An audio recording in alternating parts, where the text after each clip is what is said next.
Singapura panik sebab 500 syarikat akan berpindah ke Malaysia dan Indonesia pada 2026. Pada tahun 2026, perubahan besar akan berlaku. Lebih 500 syarikat akan meninggalkan Singapura dan berpindah ke Malaysia dan Indonesia, dan sebab di sebalik penghijrahan besar-besaran ini adalah lebih daripada sekadar keuangan, ia mengubah permainan untuk rantau ini. Lanskap perniagaan global berubah, dan beberapa pemain paling berkuasa bertaruh pada kebangkitan Malaysia dan Indonesia berbanding kestabilan ekonomi Singapura. Kenapa? Nantikan semasa kami memecahkan sebab-sebab mengejutkan mengapa ini berlaku, dan maksudnya untuk masa depan perniagaan di Asia Tenggara.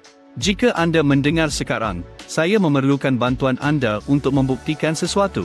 Rakan Singapura saya ketawa apabila saya memberitahunya tentang video ini. Beliau berkata saya tidak akan mencapai 100 tontonan, tetapi saya percaya bahawa video seperti ini, yang menunjukkan bagaimana Malaysia dan Indonesia semakin meningkat, patut didengari. Jika anda bersetuju, tunjukkan sedikit sokongan, kongsi video ini dengan rakan anda, dan mari kita buktikan dia salah. Assalamualaikum, dan mari kita selami butirannya. Sekarang, mari kita tetapkan pentas. Singapura telah lama dianggap sebagai nadi dunia perniagaan Asia Tenggara. Ia merupakan hub keuangan global, lokasi utama untuk gergasi teknologi dan rumah kepada salah satu ekonomi paling stabil di rantau ini. Tetapi pada tahun 2026, keadaan kelihatan berbeza.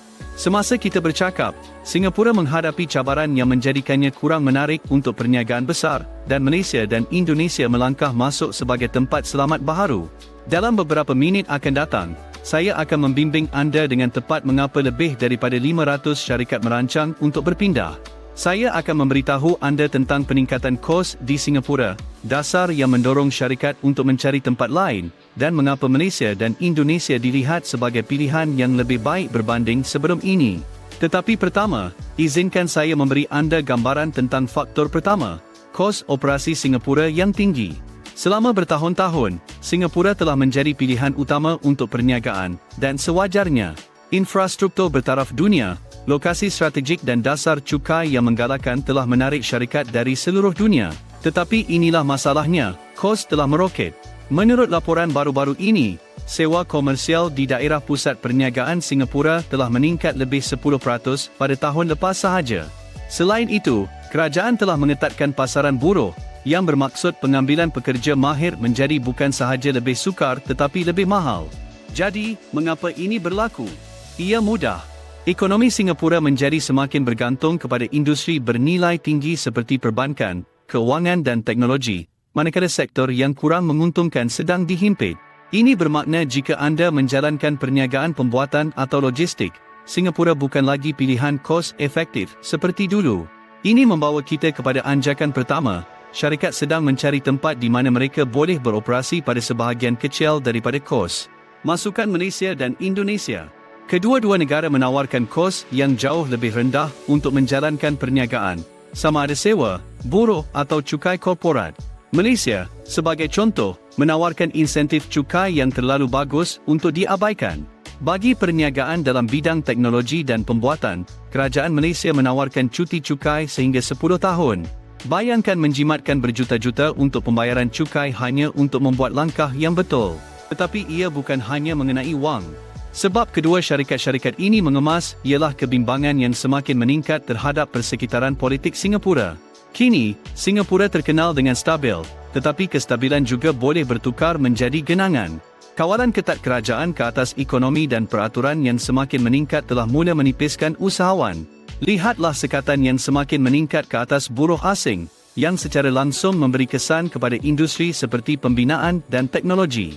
Syarikat sedang mencari persekitaran yang lebih fleksibel di mana mereka boleh berkembang tanpa pengawasan yang berlebihan. Di sinilah Indonesia dan Malaysia memainkan peranan sekali lagi. Malaysia, dengan dasar perniagaan dan pendekatan terbuka kepada bakat asing, menawarkan persekitaran kawal selia yang lebih longgar kepada syarikat.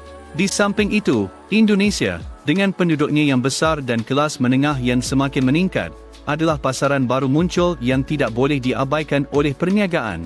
Peluang untuk pengembangan adalah besar dan kerajaan secara aktif menggalakkan syarikat asing untuk menubuhkan kedai di bandar-bandar seperti Jakarta dan Surabaya.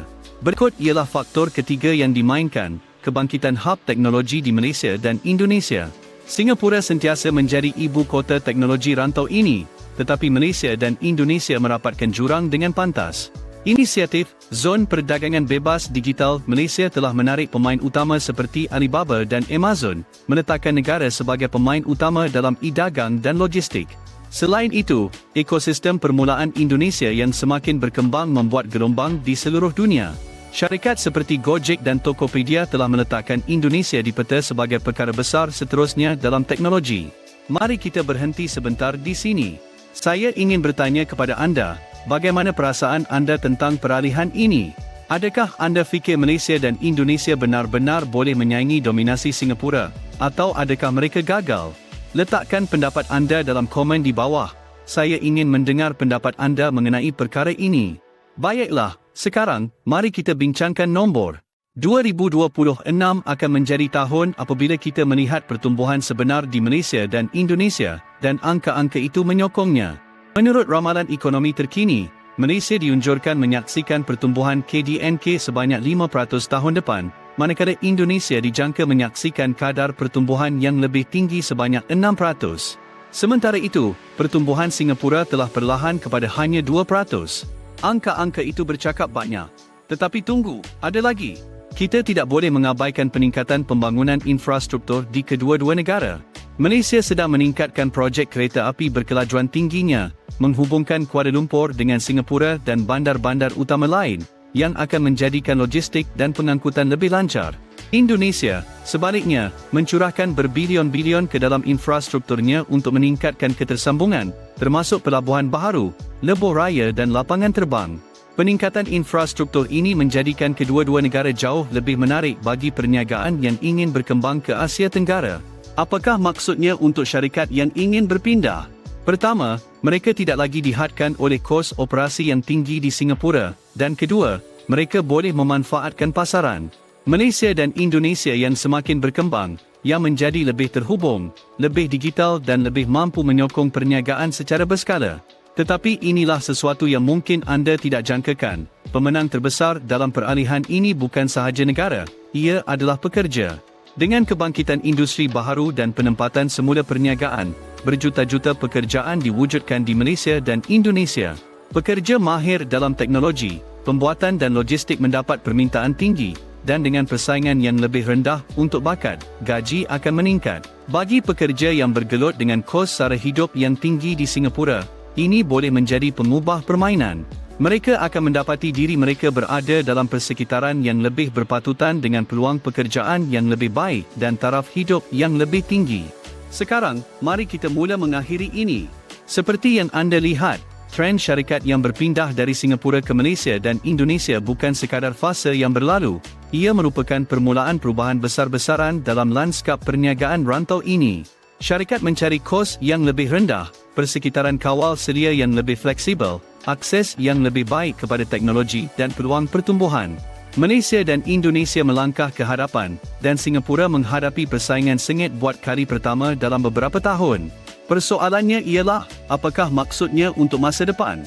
Adakah Singapura akan duduk dan membiarkan Malaysia dan Indonesia mengambil alih? Atau adakah mereka akan menyesuaikan diri untuk mengekalkan kedudukan mereka sebagai hub perniagaan terkemuka di Asia Tenggara? Skim persoalan besar, dan hanya masa yang akan menentukan. Sebelum anda pergi, jika anda mendapati video ini membantu, jangan lupa untuk mengacungkan jempol. Dan jika anda teruja seperti saya tentang peralihan dalam lanskap perniagaan Asia Tenggara ini, tekan butang langgan untuk kemas kini lanjut.